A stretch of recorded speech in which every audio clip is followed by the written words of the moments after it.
Podpopuli is amazing, man. I was trying to, and I think it's relevant though, because it's going to be relevant to parenting.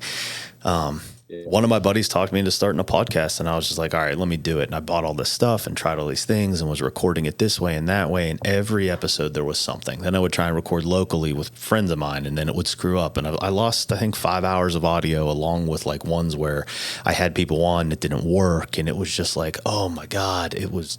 And so I don't know, after a few months of that, and like every episode I got better, but like it wasn't better. You know what I mean? Like it was still like messing up. And I was like, I got to take a break. Let me just pump the brakes, figure out what I'm going to do here.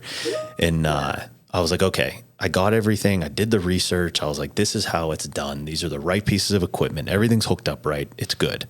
Right. And I'm like, but just in case it's not, let me have a friend on, right, to make sure. So I had my buddy on, and it didn't work. Like 10 minutes in, the headphones were messing up. Then the microphone wasn't working. Then I couldn't hear him again. And I was like, oh my God, this is like, it's brutal. So I'm like, all right, let's can it. And I'm like, that's it. Maybe I was not supposed to do it, because I don't think I think doing hard things is important, but I don't think like it should be like this, you know, like I'm doing all the right stuff.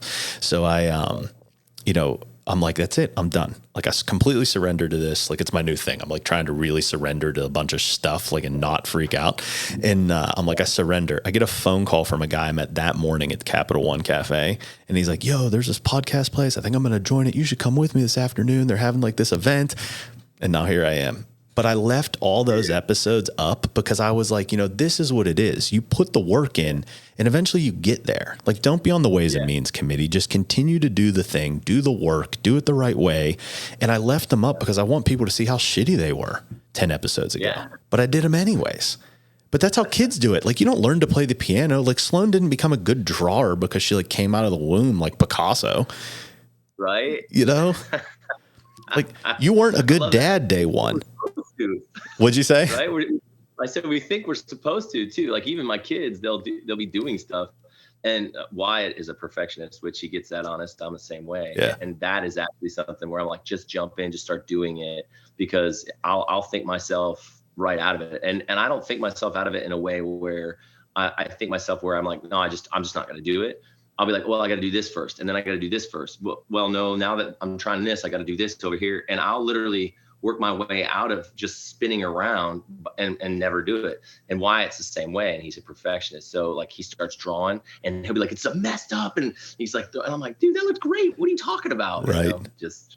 It's funny to watch the aspects of ourselves. I love how this conversation I knew it was just going to go. I'm like, I've been back to back all day with a bunch of stuff. And I'm like, I didn't get to prepare. We're just going to talk. This will go. But it's interesting how there's those little aspects of like us, because I see my ex-wife and I see me in Sloan where I'm like very much that perfectionist, and she'll freak out.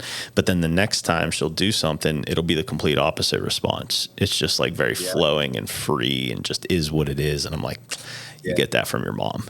You know, like it's good though. All right. So I definitely want to talk real quick, intro you real quick a little bit. Yeah. All I remember was coming across someone who liked a photo of mine or reposted one of my things, and it was like, dads don't babysit. And I'm like, dads don't babysit. I'm like, who's this fucking guy? You know, I'm like, I need to go check this shit out. Cause I mean, that's how I think we are. Like my whole thing is based off of like conscious parenting. Like you need to be intentional behind everything you do, because intent matters. I mean, down to how you react to the milk spilled, you know? And I started crushing some of your videos and I'm like, this guy's awesome. So I just randomly, you know, I was in this like business group thing and they were talking about like, you know, you got to be strategic with how you do things and reaching out to people and have a template and blah, blah, blah. Dude, I think I sent you an audio message. It was just like, I'm fucking driving. Sounds like you'd be cool to get on the podcast. You want to talk? Like, and I love that too, man. That's the thing. My wife, I think, sent me something of yours. And I think that's how I got connected to you. And I was like, I love this guy. Like, what? Like, I forget what the first video was, but I was like, you are onto it for sure. And I was loving your stuff. So when you reached back out, and it was hilarious because it was an audio. And I'm like, I love this guy. Like, yeah, you don't need a template. That's crazy. Yeah. You know, I mean, maybe you do. And I just do it wrong, but I don't know. I keep doing it wrong and somehow I keep getting better and succeeding. So I'm just, I guess if that's what it takes, I'll just keep doing it wrong, you know? Go for it. I do. I was excited. I've actually been really excited to be to come on to this podcast specifically, because just I've really been loving what you're putting out there. Thank you. So thanks for what you're doing, because it's huge. Thanks. So I do want to talk about, I was watching one of your videos and we talked about, it was a super quick video and it was about like yelling at your children and how that's going to like leave the mark. And I was like, damn, that's so deep, because it's so true. And at the same time, I don't want people can view it however they want. I still break down. Like I still yell at Sloan, even as hard as I'm fucking trying not to, and it's like, this is what it's like. Like you could try so fucking hard and then you still break. Oh yeah, absolutely. And I've had plenty of times where I've been like, man, I tell people all the time, don't yell at your kids.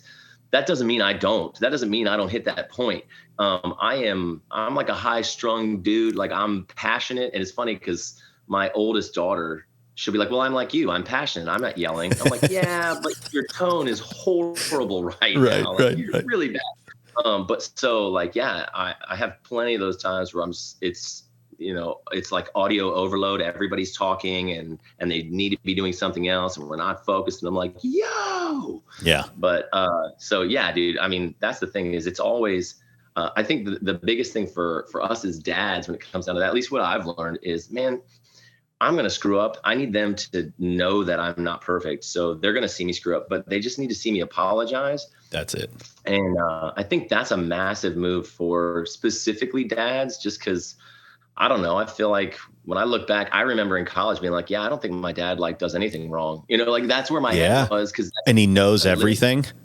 Knows everything. Like he's not really ever apologized for anything. And so like, well, he obviously does it right. So I should do it that way. But what that taught me was don't apologize. And that's not how I want to live, So dude, yeah, totally have those moments where I'm like, freak out session. I'm like, I come back and I'm like, guys, my bad. That wasn't cool. Well, and I think that these are the conversations when I started this, I wanted to have with dads and parents is like, it's easy to read a book. It's easy to listen to a psychologist. It's easy to listen to one of one of our videos and be like, oh man, if I just do these 3 things or these 5 things, I'm going to be good. But you're fighting generational patterning in the subconscious that you have to stomp out. That doesn't just go away because you watch 30 seconds of an Instagram video and are like, hey, I don't want to yell anymore. Like it's just not how it works. Like you got to do that inner work to get you to the place where that it doesn't push you to that threshold anymore. Absolutely. And I think that's important. And the apologizing is one of the things I've always been like, all right, I need to do this with Sloan. Like I need to explain to you why I did what I did. And also a recent experience I had, I can't remember if I talked about it on here on the podcast yet, but a recent experience I had was my dad was actually visiting and Sloan kept pushing and pushing and pushing into my boundaries, like really pushing. And I raised my voice and said, stop, like pretty firmly, and it did scare her a little bit, because I normally don't do that. Right. And it did scare her a little bit. And then she ran into the room and I was like, man, I fucked up. And then I was like, okay, I did, but I also taught her something massively valuable. And so I went in and I apologized and like we had this conversation together and I was like, Sloan, do you remember when you told me someone was doing something at school that you didn't like? And I told you that you just yell no or stop at the top of your lungs with a lot of force and a lot of passion and it will get them to stop, right? I said, do you see what Dad did there? You were encroaching on my boundaries that I had asked you over and over and over again to please not do. And you didn't listen. Do you see how quickly you stopped? I'm like, you use that anytime you need to in society, as loud as you have to, louder than I ever could, and it was like, so I still want to teach. I just feel like we can, again, this intentional parenting thing, like you have the ability to do that. Like, and it's amazing. So tell me how old all of your children are. Because this matters, Yes, I have a pretty good span. I say I have them in college and in diapers, although the youngest is out of diapers for the most part now. Okay, so that's good. But 19, 16. So my oldest son is Zeke. He's 19. Then there's Amelia. She's 16. And then we have a gap. I was married before and divorced and remarried. So now we have Finley and Wyatt. They are both almost 8 and almost 7. And then my youngest is Luna Gray, and she'll be 3 at the end of the month. Wow. Yeah. That's a big family. So, okay, this could go a lot of directions. Are you open to talking about the divorce and that relationship? And yeah. Cause do you have a good co-parenting? When you said what you said about Sloan, you said that, sometimes she'll do things like you, and then she'll do things it's more flowy, and it's more, and then you said, and that's like her mom. I mean, honestly, that's a compliment that you're giving to someone that you're no longer with an ex, and that's hard to do. But so, yeah, no, I'm open to that. I tend to talk a lot about like all of my kids. We see them like Meg, Meg is my wife. She sees all of them as all hers, of course, but not wanting to step on toes of my ex-wife either.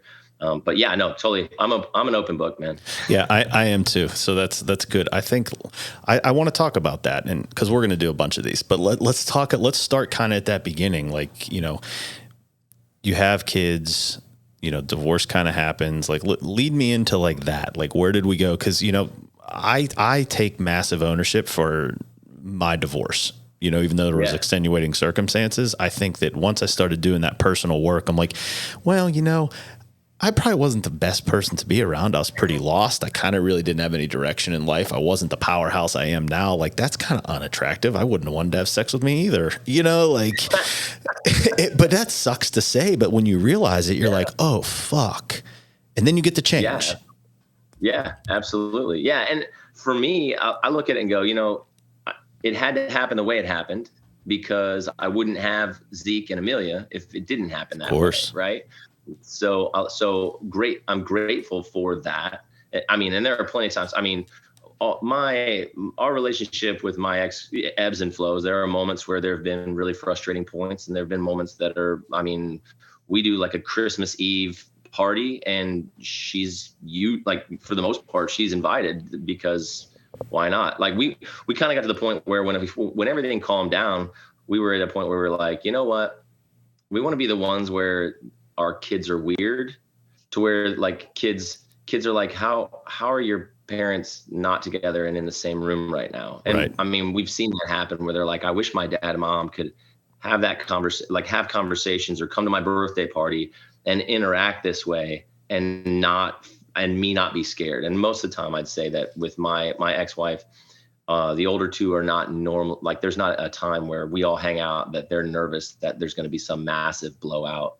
Right. And that's due to a lot of, like you said, a lot of growing. I can look back and go, wow, to a level where I say this, and I've said it to her, where I'm like I probably shouldn't have married you. You shouldn't have married me. But in the space we were in at the moment, and again, it had to be that way because, in my opinion, Zeke and Amelia are supposed to be here. So with that, it had to be the way it is. And then when we go through the divorce, like both of us have said, I wouldn't have done things like that. Like she's like, I wouldn't have done this. And I'm like, yeah, I wouldn't have said that. Just as you're growing and becoming better humans, that's the whole goal and the hope.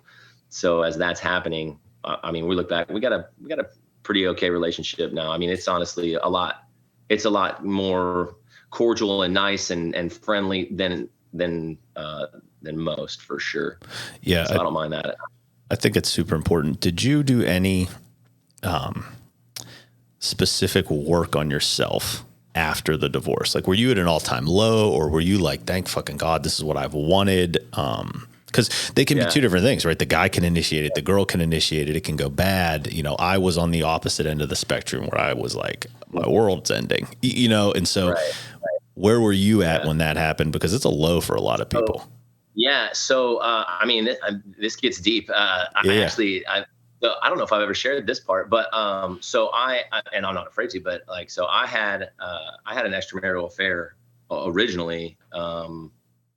I think that was 2010, and that really just that had really, it had worked up. I mean, I was in a low place Sure. prior to that. It was like, I had literally thought to myself, if I've got life insurance, if I just, jerk the wheel into this, median, I could just be gone, and, the kids would be taken care of, and I'd be out of this situation. And that was due to a lot of things. And then it just went down like a dark path where I woke up one day and was like, wow, I've done all sorts of things I never thought I would.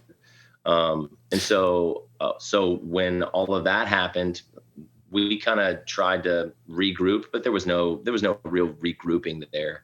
Lots of distrust after that, lots of anger and frustration, rightly so. And so it just walked down that path again, really to a level where when it was over, I wanted out. Yeah. And I think that she was on, like you said, on your side of the spectrum, where it was like, my whole world is going crazy. But at the same time, she knew we had been broken for a long time. Actually, that's a statement she made to me.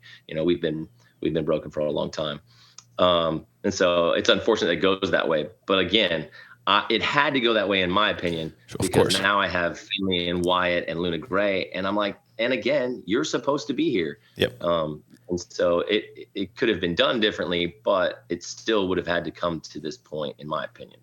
I think it's interesting too, because it's so easy to go down that, it's so easy to go down the rung of the ladder once you start, and it's like, you don't realize how dark and secluded and not a good place that is until you're at the point where you're like, I could run the car off the road. And I haven't talked about any of this stuff either, but when it all happened, I was flying, for work, and I was like, man, it'd be a whole lot easier if it just, why can't this plane crash? I would think those things in the plane, and I'm like, man, this isn't normal. To the point where, and I definitely haven't talked about this, to the point where I took my pistol and I put it up to my head because I wanted to see what it looked like in the mirror. And I was and thank God, it didn't, go to that point, but you don't realize that you've gotten there and all the things that went there until you take a step back and start to go, wow, this is rock bottom. Yeah. Absolutely. And then you dig yourself out of it, and you're like, these weren't logical choices that I made. They just seemed to happen. You didn't probably walk out of the house and go, look, I want to have an affair this afternoon. And I say that all the time. Nobody gets married thinking, oh, this is, this is what I want to do. I'm going to be married for X amount of time, and then I'm just going to, cheat and, totally light my world on fire. And, I actually told my wife, Meg, I was like, it's crazy. I wanted to die at one point, and was like, yeah, I'm going to just, I could just drive off. I actually was the guy that would go, what, my luck, I would do that. And then I'd still be alive and I'd just be mangled. Great. Right. So that's probably what kept me from doing that. Yeah. But I said to her, I wanted to end it. And she's like, well, if you think about it, you really did end your life, because everything that you knew in that moment, it just blew up. It was gone, and I'm like, yeah, I really did. I kind of killed the man I was. And you think about the phoenix rising from the ashes. It took a while. But that's kind of how I see it, is like, you come out of those ashes becoming somebody else. And I think that, I believe we live in a world that's always trying to call us into our higher self, whether we believe that's God or spirit or whatever. And if you won't do it on your own, it'll burn the fucking forest down for you. And it's going to call you into that person. And this is where I believe a lot of people get stuck. They get stuck in the cycle of that forest burning over and over again, because they're not listening. They're not paying attention. They're not putting the time in and doing the growth.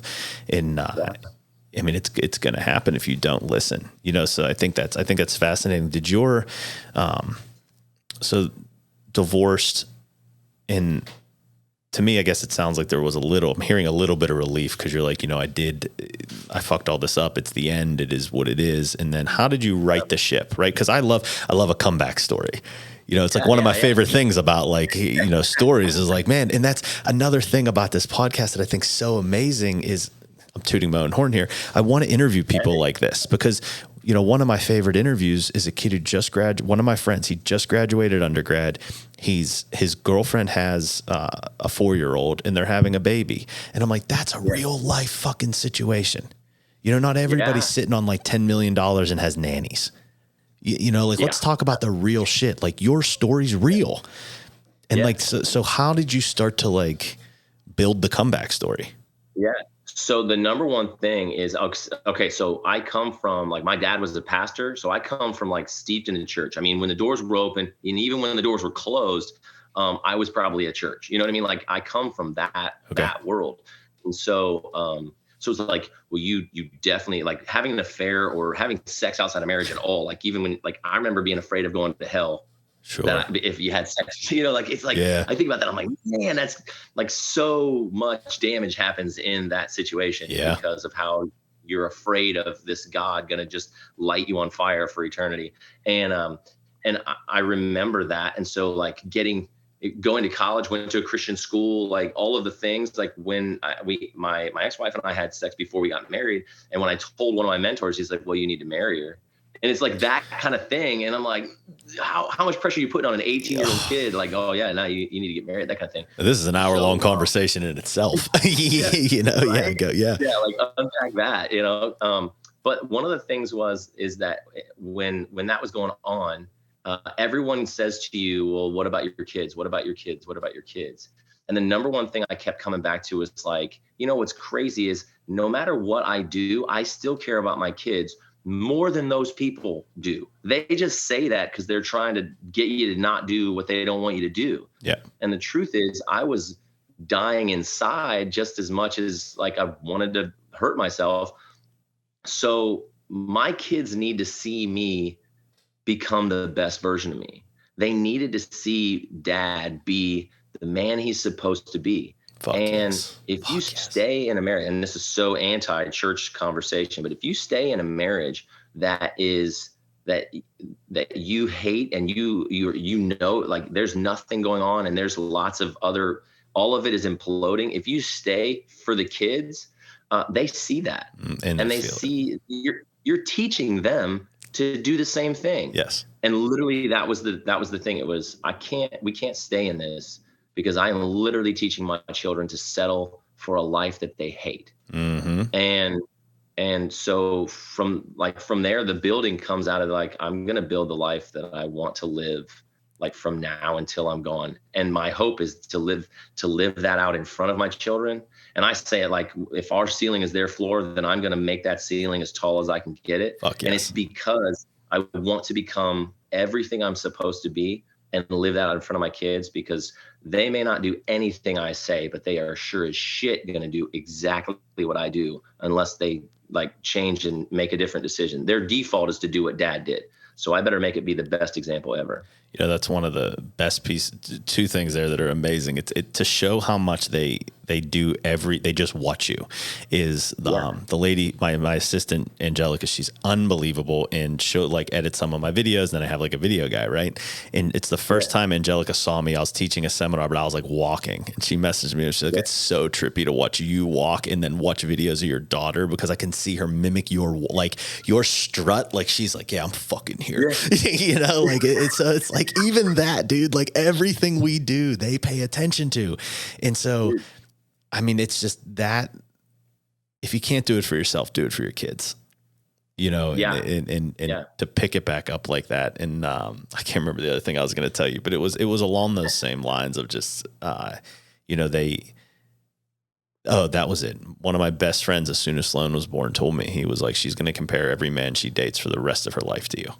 And I was like, fuck, you know, like, and then like, when it got to the point with her mom, when we got divorced, I'm like, oh my God, I'm not, like, I'm looking in the mirror, right? Like, I have a pistol in my head. Like, I'm like, you know, what am I going to do here? All this stuff is happening, and a million thoughts are running through your mind. And it's like, if I do this, that's her standard.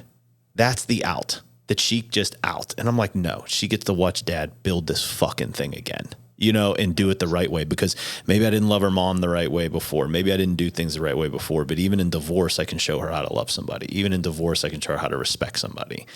And so I commend you so much for that. And I think there's so many guys listening right now to this that are like, I'm in that situation. Like, you know, how do I rebuild it? So did you go back to a foundation of faith, or did you go back to, like, what got you? Because we all have a foundational belief of something that helps get us out of the gutter. So what was that for you?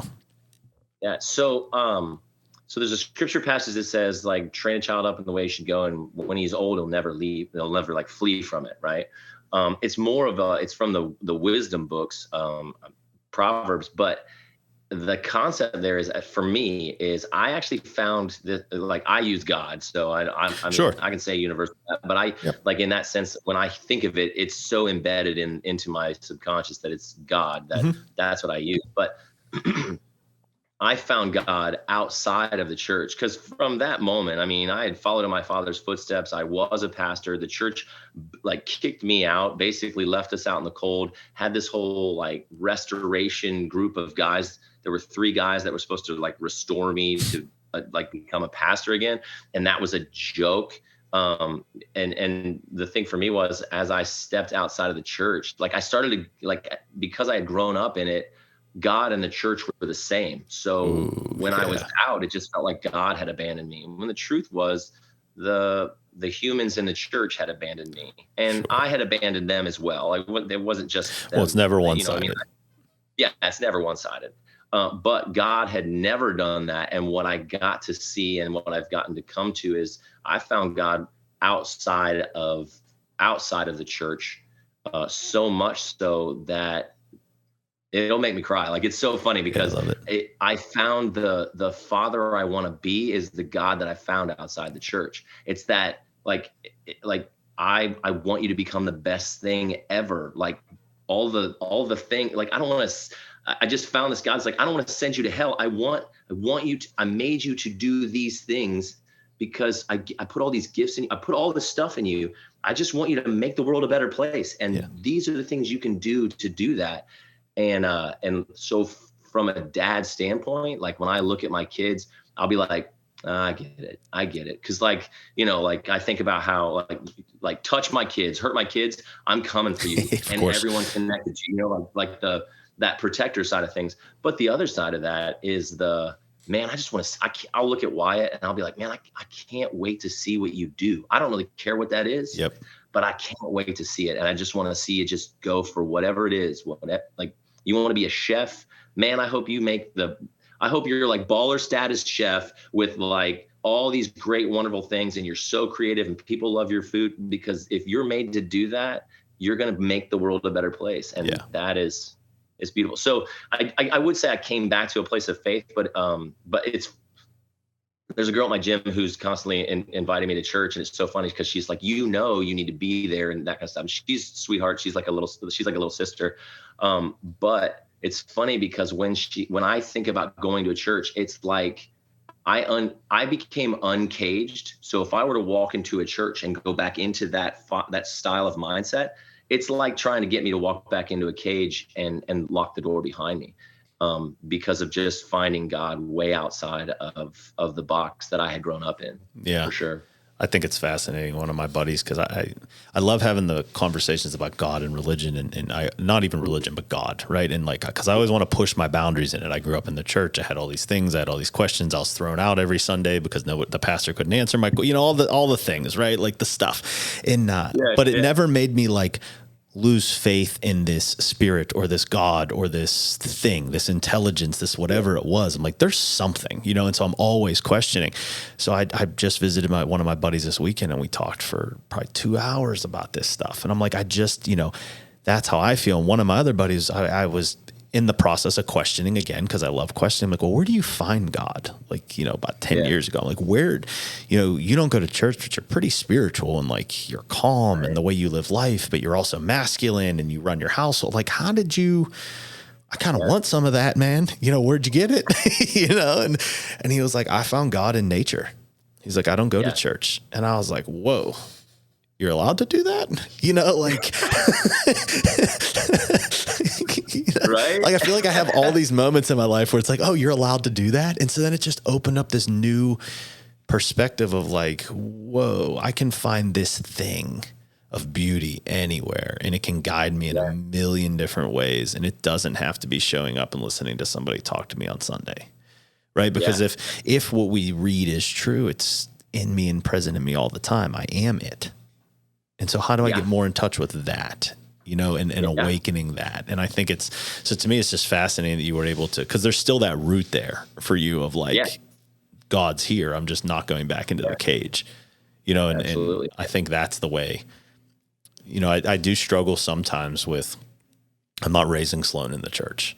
I'm raising her with that cage-free lifestyle, and she's one of the most caring, generous people I've ever met in my life. So how has that weighed on you then since you grew up in a very structured religious household. So how do you transition the beliefs you have now and maybe grandpa disagreeing with them?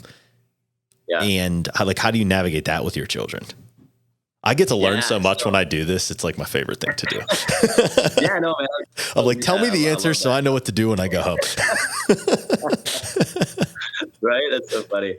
It really comes down to, we do have them in a Christian school, so they do get some of the Bible stuff, which is funny because the biggest thing for me when I was leading a church was I loved learning the history and the cultural, like historical background stuff. So I wanted to know why they were saying what they're saying, like what's happening at the time, even learning some of the things like where they were walking. I'm like, cause I don't know about you, but when we would read the Bible when I was a kid, I'm like, why is he saying all these things? Like, why is Jesus saying this or that? It made no sense. Yeah. But when you find out where he's walking and then you learn, what was happening there gave him context. So I'm all for context, right? Sure. And so for that, a lot of times what I enjoy is they'll come home and they'll say stuff and I'll be like, and then I get to like add to it from the historical concept of the Jewish traditions that I know. Sure. And so because it's real heady for me. Like I love that stuff. So, and that was the thing for me is like when I studied the Jewish culture and that time frame, specifically when Christ was growing up, or when Christ was around, it opened up. I had spent an entire lifetime in the church. And now I'm like, wait, I'm learning all these new things just by simply understanding where they were and like what about their culture.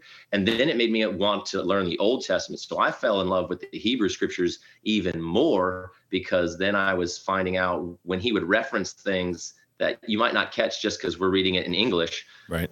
I'm learning all this other stuff. So when the kids come home from the school and they're talking about that, I'm like, oh yeah. And then we just go right into it. We just start talking more about that stuff. As far as like caring, it comes back to that stuff still comes out. The golden rule to treat others the way you want to be treated.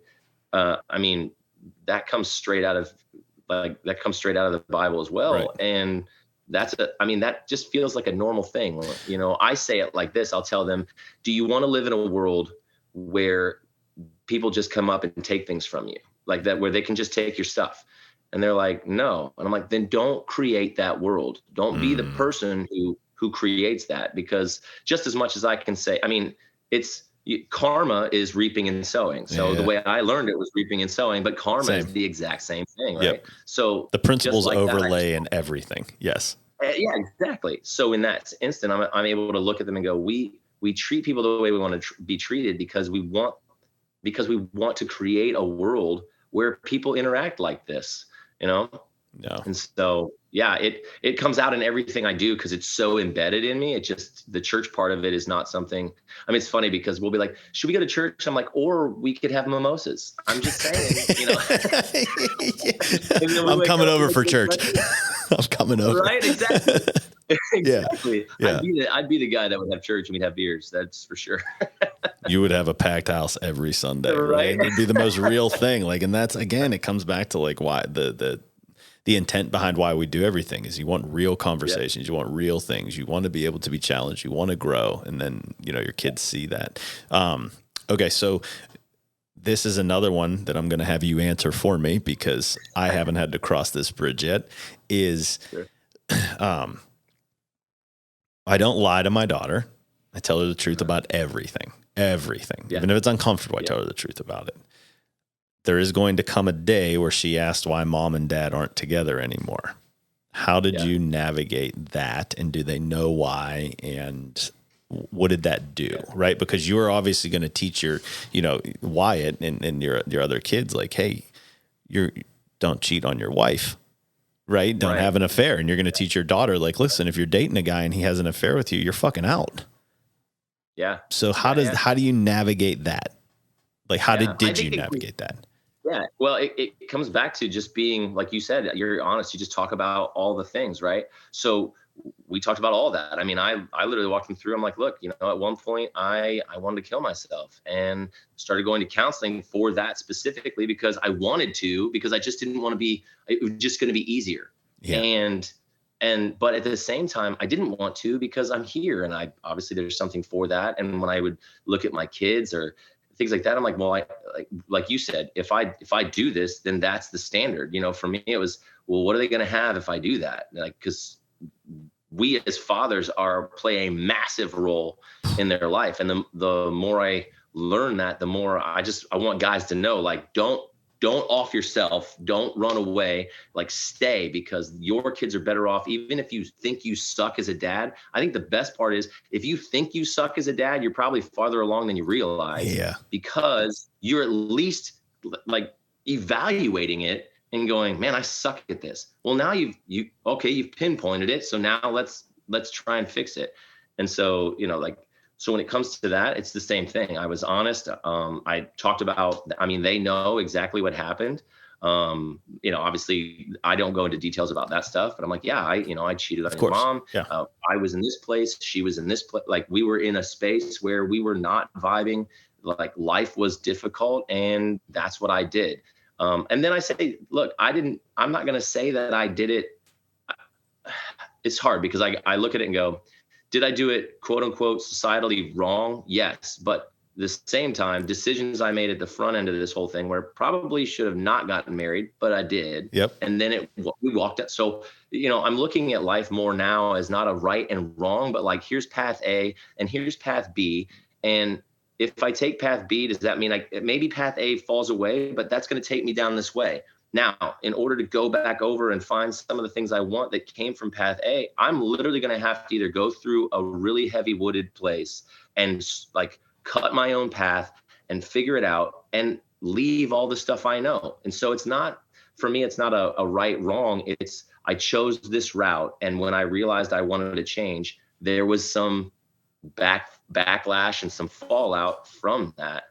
And, and so that's kind of how I've done that. But the older two, they know all that. The younger ones, we won't ever not tell them. Right. Like, but it's not quite as irrelevant to that, or as relevant to that. Mom and dad are together, so they don't really have that question. Now, one of the hardest things for my wife is to watch the older ones leave and go to their moms and watch the younger ones say bye. It's like murder. It's like tearing your heart out, because that's the moments where you're like, it's not supposed to be like this. Yeah. You know what I mean? Like, they're not supposed to not be with us. Right. And that's difficult.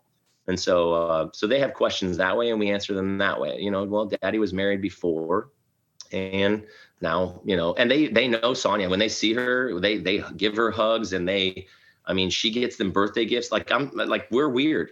But we're weird too, so that's okay. That's good. We have the same kind of co-parenting relationship. It's amazing. I talk about it all the time. All right, amazing. So to me, this is how it's supposed to be. Exactly. When you heal yourself as a man, this is how it can be. You, not her. Exactly. You. This is how you can make it. Yeah, absolutely. And I think totally agree with that. When you're talking, it's interesting because it brought me back to thinking. I remember when it first happened that. And again, this is more that like stuff that I don't think anybody talks about, but it welled up inside me where it's like, yeah, fuck you, bitch. Like, someday she's going to know what you did and she's never going to want to see you again. Like, those are the thoughts I had, where it was like, and then she's never going to come over to your house again. She's going to live with me all the time. Like, and I'm like, yeah, so you're getting what's fucking coming to you, right? You're getting your sowing and reaping. You're getting your karma. Then the more work I did, the more it was like, I don't want that for Sloan. I don't want that for me. I don't want that for her. Like, it's too important to have all of these things, right? And so now I've thought about in my head how I'm going to explain that to her someday when she's older, 12, 13, 14, where we go into a little bit more detail about what happened. And I'm like, I think it's going to be one of the most vulnerable and awesome things, to be honest with her, that like, I wouldn't have dated dad at that time either. Yeah. And dad also played a huge role in this. Like, and we got lost, but what we did is we corrected the best way we could at that time. Absolutely. And I don't think there's anything wrong with that.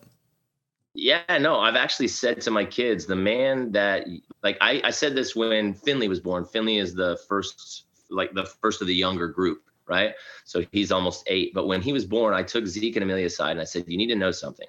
You need to know that I'm going to be a different father with him than I was with you, because the father you had doesn't exist anymore. Ooh. I'm a totally different human because I'm growing and I'm learning. And my prayer for me and for you is that every time you like learn and grow, you'll be able to look back and go, I shed that skin. I became something else. And so I've always said that if I'm, like the biggest thing when you graduate high school, they're like, don't ever change, Yeah. I'm like, that's the worst advice you ever had. Yeah. Yeah. Like, don't take advice from your co-graduated class. Like, don't listen to them at all, because they're telling you never change. And the truth is, you should always be evolving. And so, yeah, I'm like, the father you had does not exist anymore. And truthfully, the father that Luna Gray has is not the father that Finley had when he was her age, because I've grown even more since then. And so it's just, that's my hope for all of us men, is that we learn that it's okay to have fucked up horribly and imploded your life, and then figured some stuff out, and understand that you're probably not going to ever figure it all out. Just keep learning and keep going. The honesty, the apologizing, and the seeking to become more and continuing to evolve. I mean, those 3 things right there will make you the best human you could become, I think. I agree with you. I mean, those are the cornerstone of life. And then by doing those every day, every week, in and out, you show your children that it's the exact same thing that they're creating. You mentioned never figuring it out. I got to ask, because I don't, but even after 5 kids, do you still feel like you have any, like, do you feel like you're a dad? Do you feel like you have any idea what you're doing? Or is it, I mean, besides like the little things where you're like, I know what to do when like the diaper explodes or whatever, but do you feel like an adult yet? No, but here's what I'll say to that. I think every kid is different, right? So you have to be consistent. So the thing that won't change is, like, I'm going to change as I go and learn. Yeah. But the thing that doesn't change is those things I learn, I add into the next, like, to the next kid. The kids are all 5 of them are so different that I remember telling Zeke, the oldest, I remember saying, dude, I am literally throwing stuff at a wall hoping it sticks. I don't know what I'm doing. You're the guinea pig. Yeah. And then all of us think, oh, well, the second one will be easier. No, they won't, because there's a totally different personality. You're like, and then she's a girl, so that changed everything. And I grew up, it was all boys, so I don't know what I'm doing. Yeah.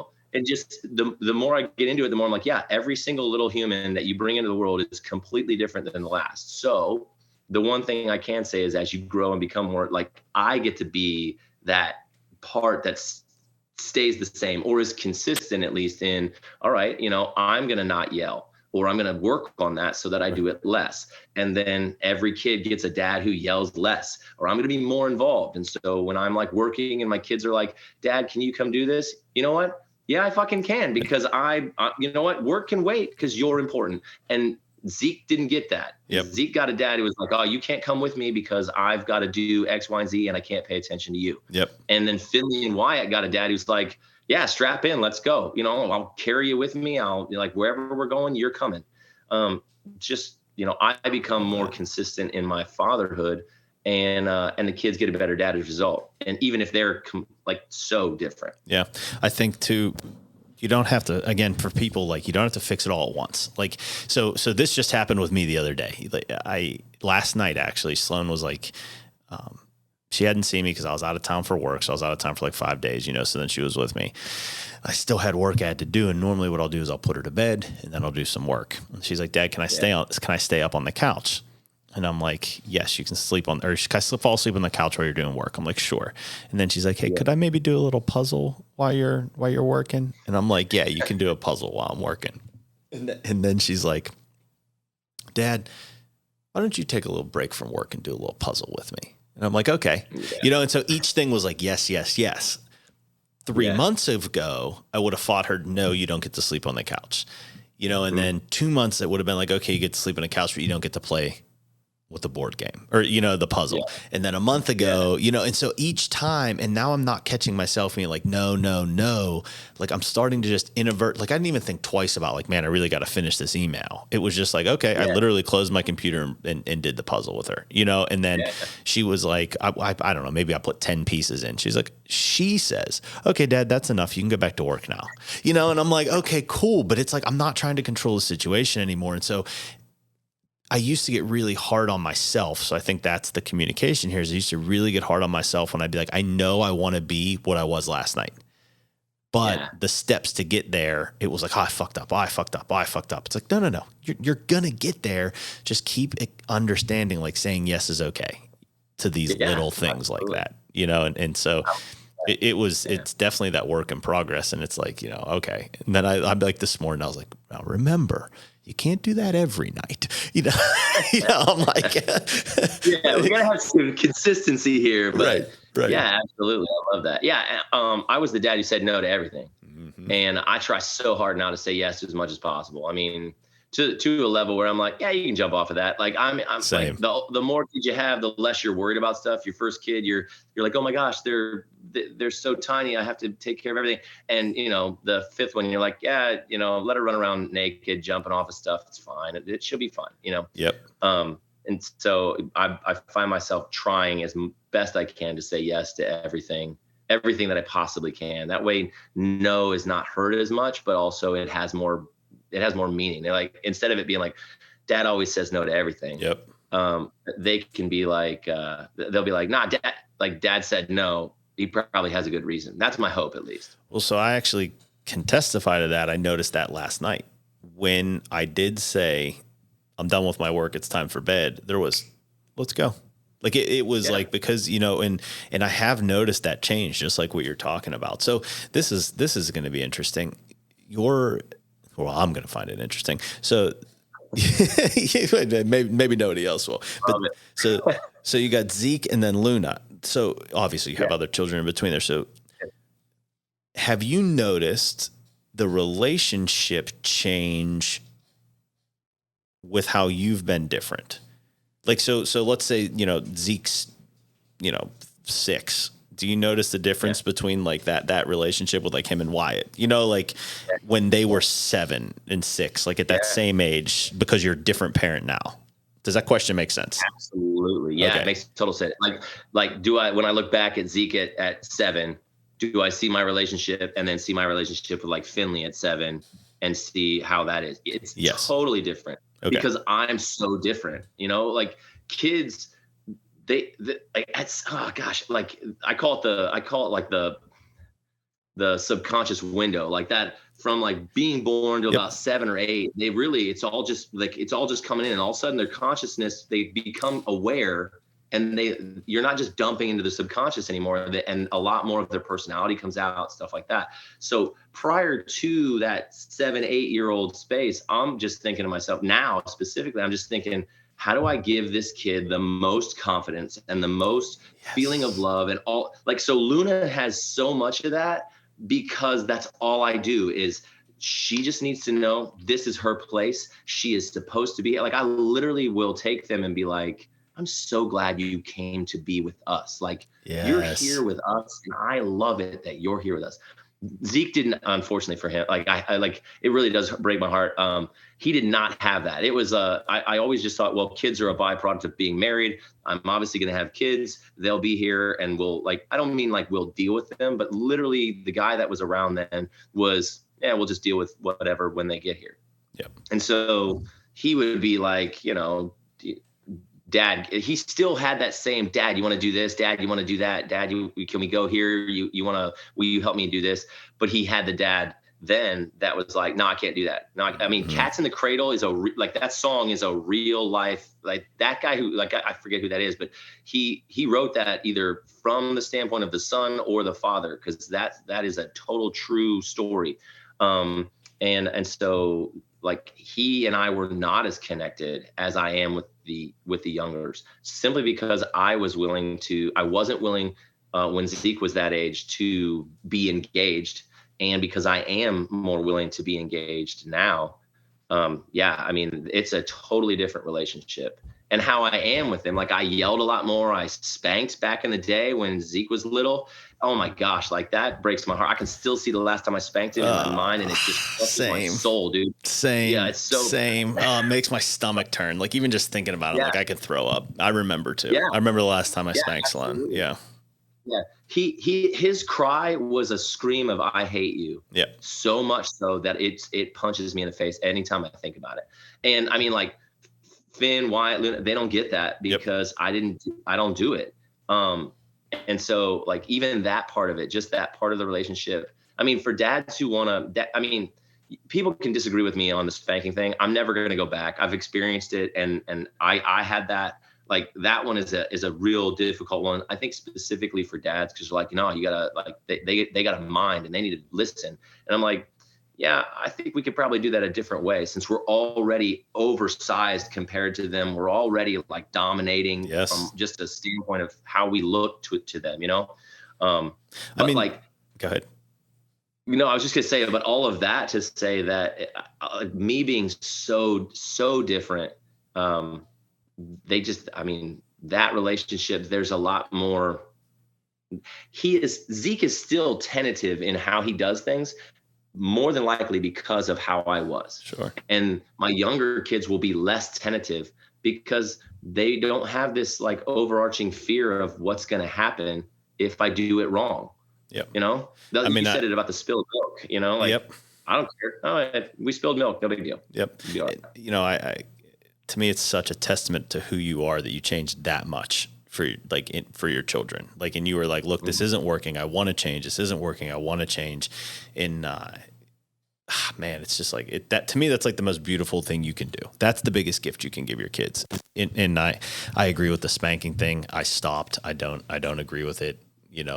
I'll argue people till they're blue in the face about it. I mean, you want to talk about subconscious mind and programming. That's all I talk about all day. So I can definitely put that into perspective for you, it's